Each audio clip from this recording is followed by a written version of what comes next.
So this is now the 15th of February, first real warm day in a long while. It's been freezing cold, bitterly easterly wind, and it's about 10 degrees. Not very warm, but the sun's out sometimes, and look at this hive. It's overwintered on 4 boxes. Last year we put it on 4 boxes because we couldn't physically get them any smaller. Normally we put our hives on 3 boxes. But just look at them coming out. So this is a really good way of checking how strong your hives are going out of winter.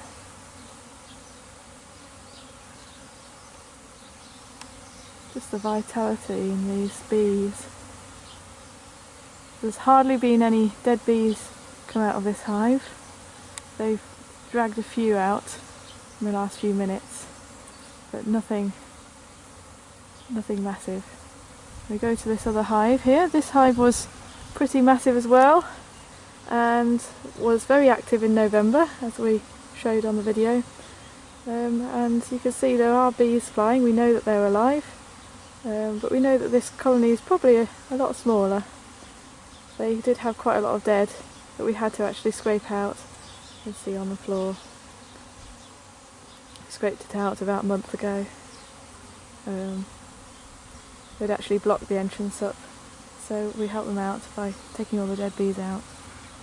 But we're pretty confident that this hive will still be fairly large and will pick up in the spring. It just depends on these next crucial month or two to see whether they survive, and the winter bees can survive long enough to raise the new brood and the new bees that will be coming out soon.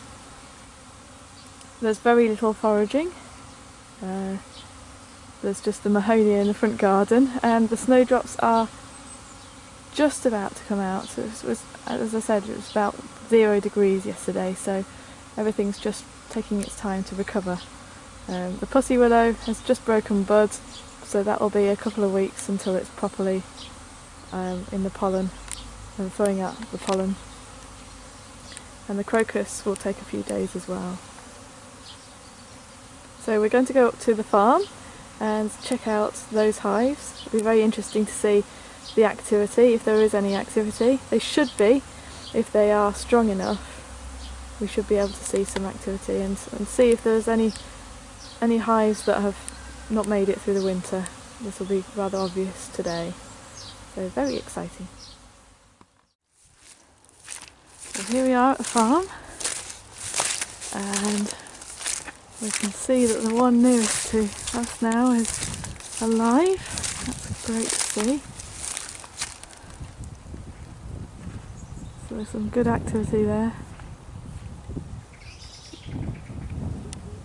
That's great, that's really healthy. It is a bit cooler down here than in our garden. There's no direct sunlight on the hives. But we can see the second hive. They are alive as well.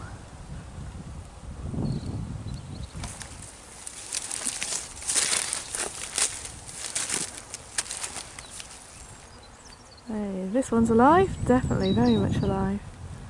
This was a hive that had a small cluster last year.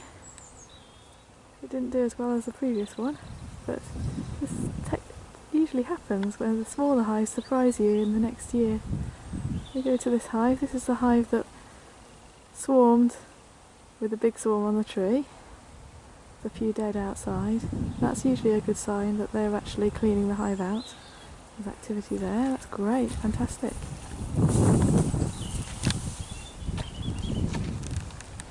Let's move on. So 4 out of 4, all alive at the moment. Very good to see. The bees flying around my head. Okay, this is one of the nukes that we did last year, and that's looking very strong. Lots and lots of activity there. That's good to see. Next to it, this is one of our oldest hives on the farm. That's showing some signs of life as well. Right, 6 out of 6. This is good. And this is a surprise. This is the hive that wasn't doing so well during the year. Just wouldn't build up. There's quite a few bees in there.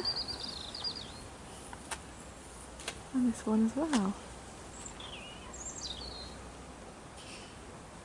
This is one of our nukes.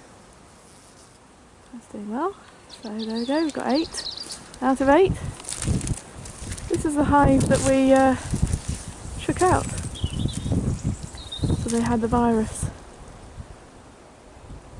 So we're not expecting a massive colony in this hive.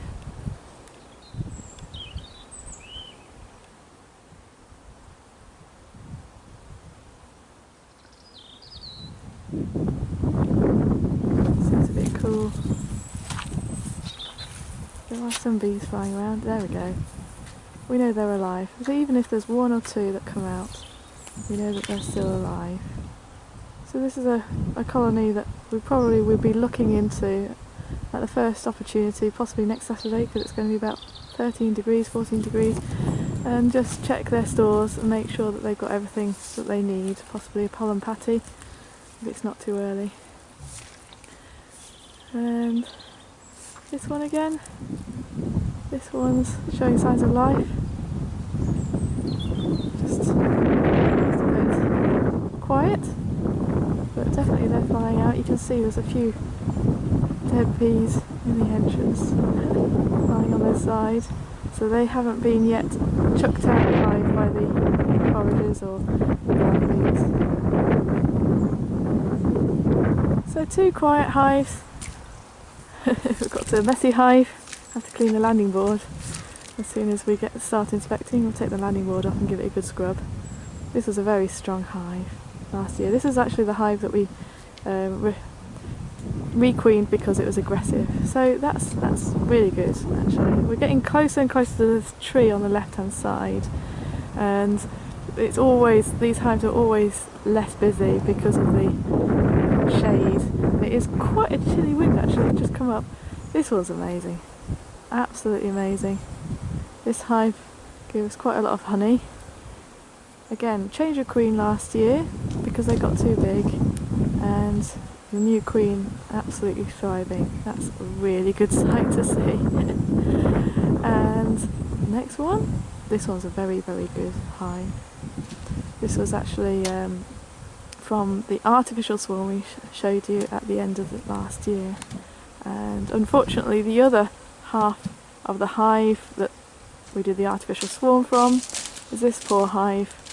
The queen failed, or was failing. They tried to requeen and supersede, and we thought that they'd succeeded. We put them actually in the left hand column. You can see it's 3 boxes high, but they're individually two across, so that's a nuke box, 2 nuke boxes together. So they inhabit the left hand side of this, and the right hand side is just empty to give them a bit more protection and warmth during the winter. So they filled this comfortably, made sure they had plenty of food, and then in November, when we were taking out the varroa strips, we saw that 3/4 of them had died, and we shook them out on the grass. And then we had about 2 frames of bees, which we kept in the top, but it looks like Andy's just sealed up the entrance. There's no bee activity whatsoever. So that's a sort of hygienic thing to do. If we know that the colony has not survived, and we were very dubious about this colony, you can seal up the entrance because it stops any of the other hives from robbing, and if there were any disease in that hive, we would not want the other bees to contract it, especially at this time of the year when everything's so not certain with the weather and the colony sizes being very, very small. So we have 1, 2, 3, 4, 5, 6, 7, 8, 9, 10, 11, 12, 13 colonies out of 14. That is pretty good, but of course we're not out of the woods yet. We've got another month and a half, and we've had in the past quite a few colonies dying out in the last few weeks of winter, but that's a really positive sign to see that almost all of our colonies have survived the winter so far, and some of them are really looking healthy.